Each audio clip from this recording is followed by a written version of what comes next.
Kiko Barsaga, aminin mo man o hindi, isa ka ring nepo baby. Because you're a Barsaga, so you just carried over the legacy of the family, which is basically nepotism. But, nakakagising ka ng kalamnan. Charot. Alam mo, kaya ang lakas ng loob ni Kiko, first time kasi niyang congressman. Malinis pa to. Ang sabi nga ni Winona, biik! Lechon! Batang-bata! Sige nga, ikaw day, crush na yan eh. Sige, go. Crush mo si Kiko Barsaga? I think Kiko is fighting the good fight. He is at the right time, at the right place, especially with Gen Z leading a lot of bardagulan in the streets in Nepal and Indonesia. For the longest time walang makabanggit, 'di ba? Pati yung mga nagsasabi na mga anti-corruption kineme, good governance kineme. Kaya Magalong was interviewed, they cannot even mention Martin Romualdez. Kaya, diba? Ay, oo, merong mas malaking tao kaysa kay Zaldico, ganyan. Sino po ba yan? Si Martin Romualdez po ba yan? Imposible namang he can't confirm. He cannot even say the name. Diba? Kasi karamihan ng mga Gen Z ngayon, pansin ko, yung good governance. Pansin ko, tahimik sila kay about Romualdez. Tapang nila kay Diskaya, kay contractor. Pero alam natin, hindi sila yung most guilty, diba? So, parang, he gives us a voice. I'd like to dovetail from that. Kasi itong friend namin, itong si Nika Gadi, may post na naman siya, binabanato na naman niya ng mga DDS. Ito pa sabi niya, akala ba ng mga DDS na lahat ng hindi DDS ay pro Martin Romualdez agad? Wala rin kaming pake sa kanya. Selective daw tayo. Sabi nila, wala daw silang pake kay Romualdez. Kung wala kang pake kay Romualdez, wala kang pakialam sa corruption niya. Kaya, nag-comment nga ako, sabi ko, takot lang kayo eh. Same energy nga yung galit nyo kay VP Sara sa confidential funds, hindi nila kaya. Puro motherhood statement. Diba? Bakit hindi kayo magalit kay Romualdez? Yun. Siya nga ang tinuturo ng lahat ng tao. Siya ang tinuturo ng congressman, ang tinuturo ng Diskaya, siya ang tinuturo ng Court of Delaware. Kayo na lang mga kamping ang ayaw ituro si Romualdez. Bakit ayaw niyo siya? Why is it so difficult for you guys to be angry at Romualdez when he is the one behind all of it? Sabi niya, lumabas na yung mga tunay ng kulay ng DDS. Tunay na kulay ng what? Ng mga DDS, sabi niya, ang tunay na kulay ng Pilipino ay dapat kayo manggi, hindi berde. Puro motherhood statement nga yung mga post niya. Okay, parang hindi rin siya pink. O di kung tunay na kulay kayong manggi, hindi rin kayo yun. Kasi pink kayo. So dapat na kayo, brownies. Dapat, kung talaga, palitan nyo na, bakit kayo kakamping? Dapat kakam-brown. Yan ang tanongin nyo sa mga camping, bakit hindi nyo magawang magalit kay Romualdez? Siya nang lahat ng tinuturo. Yung mga nagtuturo kay Inday Sara, yung mga congressman, wala kang findings ang COA. Hindi nyo matanggap na niloloko kayo ng mga leaders ninyo. Ayaw kayong pagalit sa mga Romualdez. Hindi nga sila nagagalit sa mga Romualdez. Kay Romualdez, diba? Bakit bigla na lang kayong naging pro-Romualdez? So feeling mo, hindi magkakaroon ng violent protests? Girl, walang lakas ang loob ang mga Pilipinong magaganyan. Hello, nung EDSA nga, peaceful. Kano na inakulimbat nun. 20 years pa yun na dictatorship. Ngayon wala naman dictatorship. Malaya naman ang mga kabataang magdrogay. Malaya silang magagala. Hindi naman nakaban ng Facebook. May mga ayu-ayuda. Yeah, it's continuing ha. In fact, sa Makati, merong pa-ayuda.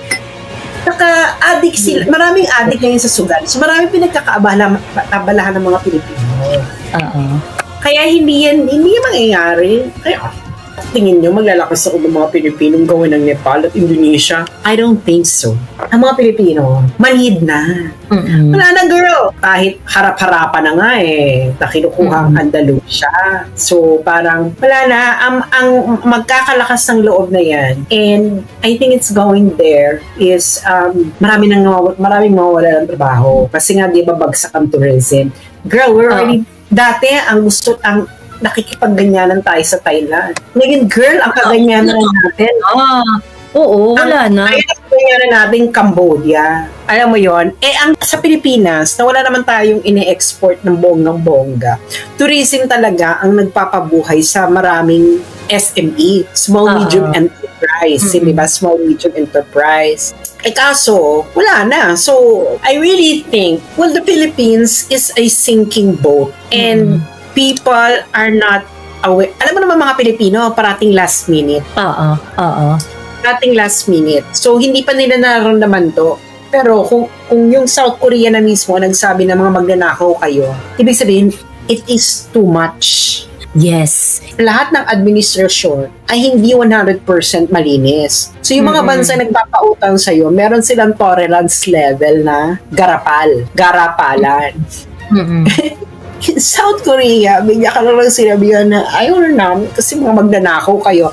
Yun lang yung gusto nila sabihin, mga magnanakaw kayo mga Pilipino.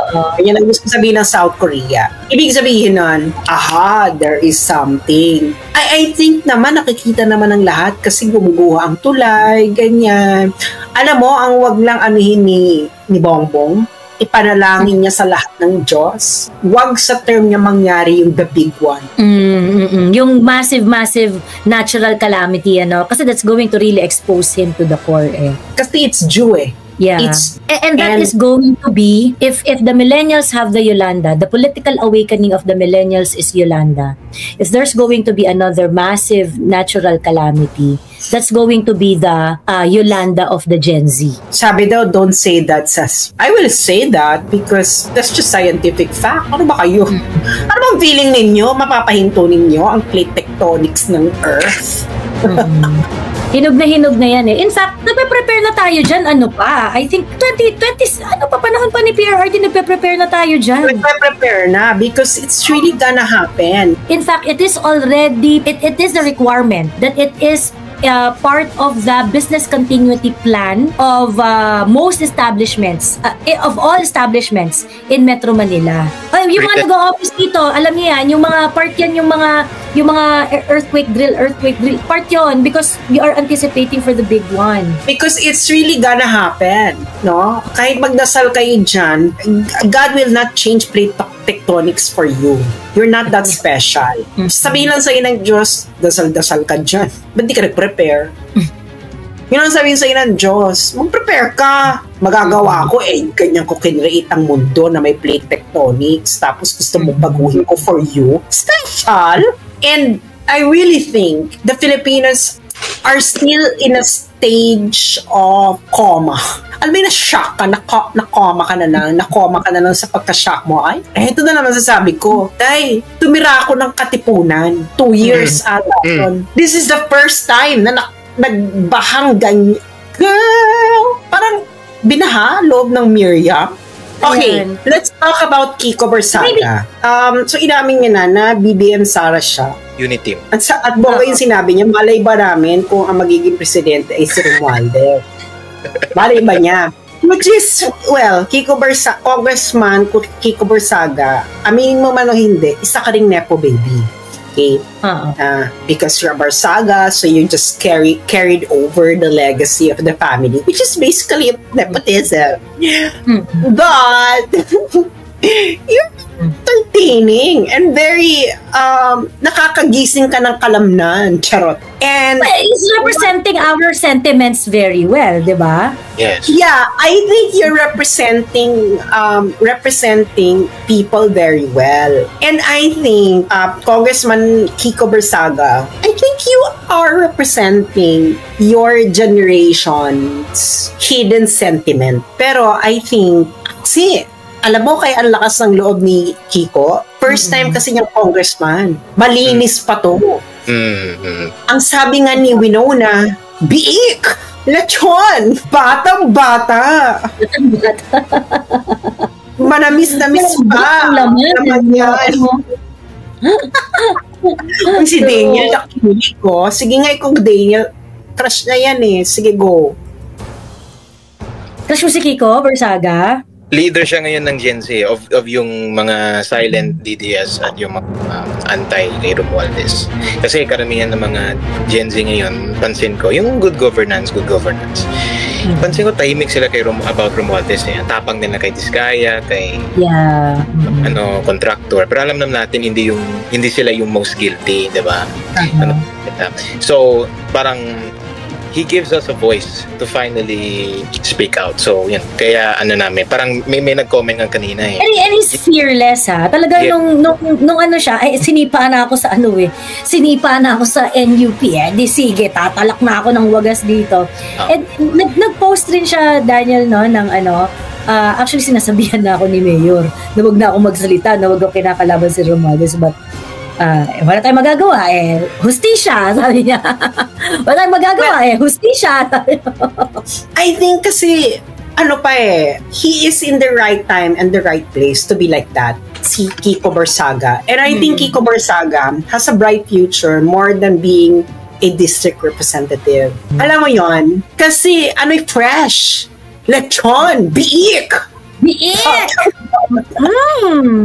Sariwa-sariwa, malamis na miss ang laman. Wag lang sana siyang, gusto ko yung, actually gusto ko kay Kiko, yung self-reflexivity ba? Sabi niya, galingan mo para marami kami mga congressman na, you know that, yung pagkasabi para marami kami mga congressman na kickback, yung sinasabi niya kay Vince, na he's including himself. Alam niya yung laro Alam niya. At alam ni Kiko, kung gugustuhin niya, pwedeng dun siya. Benefit siya doon. Kaya niya. Pero ngayon kasi, from an astrological perspective, si Kiko kasi ngayon is entering his Saturn return. So, pag may ginawa siyang mali ngayon dito, ay, inano mo siya, inaso-aso mo siya, kasi birthday niya today, di ba? Today. So, maki-carry over niya yan for the rest of his life. So, alam mo yun, babalik sa kanya yan at some point. Pero ngayon, he is like fighting. I think Kiko is fighting the good fight. He is at the right time at the right place, especially with Gen Z leading a lot of bardagulan in the streets in Nepal and Indonesia. And I think he has a bright future. Kasi ano namang magagawa sa kanya ni Romualdez? It is Romualdez' final term. Wala na siyang choice. Unless mag-field sila ng kalaban ni Kiko Barsaga sa Dasma. Pero with what Kiko Barsaga is doing right now, I don't think that someone can defeat him in Dasmariñas. Lalo na parang yaat ang population ng Dasmariñas. Correct. And I hear a lot of Dasmariñas people, Dasmariñas Cavite peeps, na very proud talaga sila kay Kiko Barsaga. Kasi for the longest time walang makabanggit, 'di ba? Pati yung mga nagsasabi na mga anti-corruption kineme, good governance kineme. Kaya magalang was interview, they cannot even mention Martin Romualdez. Diba? Ay, merong mas malaking tao kaysa kay Zaldico, ganyan. Sino po ba yan? Si Martin Romualdez po ba yan? Imposible namang he can't confirm. He cannot even say the name. Diba? He cannot even say the name. So parang, pagkatapos, here comes Kiko Barsaga, diba, na, hindi, tayo, kwantas claras tayo dito. It is you. Ikaw naman kasi talaga nagpapatakbo. Diba? And, ang pinaka-importante dun kasi na point is, part kasi si Kiko Barsaga nung sistema na kung saan nagli-lead si Martin Romualdez. So, ibig sabihin, meron talaga siyang, meron talaga siyang nakita at alam, at yung sinasabi natin bilang outsider dun sa institution na yon, yung mga observation natin is actually being validated by Kiko. So, kaya in effect, yun nga, ang nangyayari tuloy, a lot of people felt that, Kiko is representing as well, ha? Kasi talagang, sinasabi niya yung mga, yung mga kinababadtripan natin. Miss Joey, I'd like to dovetail from that. Kasi itong friend namin, itong si Nika Gadi, may post na naman siya, binabanatan na naman niya ng mga DDS. Ito pa sabi niya, akala ba ng mga DDS na lahat ng hindi DDS ay pro Martin Romualdez agad? Wala rin kaming pake sa kanya. Selective daw tayo. Sabi nila, wala daw siyang pake kay Romualdez. Kung wala kang pake kay Romualdez, wala kang pakialam sa corruption niya. Kaya, nag-comment nga ako, sabi ko, takot lang kayo Same energy nga yung galit nyo kay VP Sara sa confidential funds, hindi nila kaya. Puro motherhood statement. Diba? Bakit hindi kayo magalit kay Romualdez? Yun. Siya nga siya na ang tinuturo ng lahat ng tao. Siya na ang tinuturo ng Congressman, siya ang tinuturo ng Vizcaya, siya ang tinuturo ng Court of Delaware. Kayo na lang mga kakamping ang ayaw ituro si Romualdez. Siya na rin ang tinuturo ni ng isa ninyong dating katoto, si Tita Beng. Tita Beng? Charon. Bakit ayaw niyo siya? Why is it so difficult for you guys to be angry at Romualdez when he is the one behind all of it? Correct. Yun nga, itong Nika talaga I've been really may follow-up post siya. Sabi niya, lumabas na yung mga tunay ng kulay ng DDS. Ang tunay... Ayun yung PhD student, tama ba? Yan yung PhD student, oo. Tunay na kulay ng what? Ng mga DDS, sabi niya, ang tunay na kulay ng Pilipino ay dapat kayo manggi, hindi berde. Puro motherhood statement nga yung mga post na yan. Okay, parang hindi rin siya pink. O di kung tunay na kulay kayong manggi, hindi rin kayo yun. Kasi pink kayo. So dapat na kayo, brownies. Dapat, kung talaga, palitan nyo na, bakit kayo pink? Dapat brown. Charot. Yan ang tanongin nyo sa mga camping, bakit hindi nyo magawang magalit kay Romualdez? Siya nang lahat ng tinuturo. Yung mga nagtuturo kay Inday Sara, yung mga congressman, wala nga findings ang COA. Wala nga. Ano na yan? Nasaan na yan? Ano na yung eksena ninyo dyan sa confidential fund? May ninakaw? Sino yung nagnakaw? Nasaan yung pera? Why don't you trace it? Nakita nyo ba? Di ba? Parang, ang masasabi ko lang talaga sa mga, hindi kasi nila matanggap. Actually, it's either hindi nila matanggap na niloloko sila ng mga leaders nila. Dahil syempre, kakamping, feeling mo talaga, ikaw na talaga ang rurok na katayunuan sa Pilipinas, di ba? Pinaka-virgin. Hindi nyo matanggap na niloloko kayo ng mga leaders ninyo. Ayaw kayong pagalit sa mga Romualdez. Hindi nga sila nagagalit sa mga Romualdez, kay Romualdez, di ba? Bakit bigla na lang kayong naging pro-Romualdez? Busog. True. Actually, ako natatawa ako for Nika Gadi na isang, I'm pretty sure kasama sa pinag-aralan niya is yung public administration. Okay? But hindi niya, there are some very, very fundamental questions dun sa mga exercise ng powers ni Martin Romualdez. Like for example, yung pag-take niya ng stand ng House of Representative na wala namang evident na caucus to that effect. Marami siya mga ganyan yung kumbaga yung parang he is actually presenting the House of Representative as if it is his kingdom. Na, hindi, ganito ang stand ng House of Representative. There are, I think, 316 representatives. And in many occasions, pinopronta ni Martin na specific yung stand noong specific yung stand ng House of Representative. Yung stand ng House of Representative, while you were voted as the speaker, your power as a speaker is limited to the enumeration of functions that were listed doon sa House of Representative na rules. Yung House rules ninyo. Sa House rules ninyo, ang powers lang doon ng House of Representative for the large part ay administrative and not to represent the sentiments of the entire body. Diba?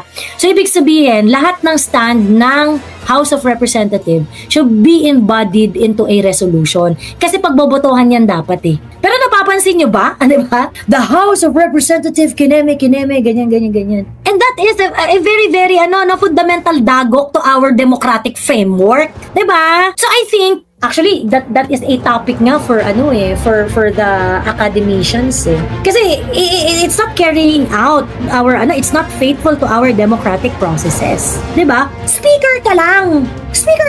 You do not represent the sentiments of all the congressmen there. So ganon, hindi po pwede yun na every time na meron kayong issue, every time na meron kayong pag-uusapan, the House should be divided and vote upon it. And kung ano yung magiging result, yun yung magiging resolution. Ganun yung burokrasya dyan. Ginawa niya na yan several times Merong mga parang position tong si Martin Romualdez. Kiko Barsaga is here daw, sabi ni Kung Kiko, akit ka! Kung, umakit ka naman. Huwag namang... Oo. Kong, umakyat ka. Akyat ka, Kong!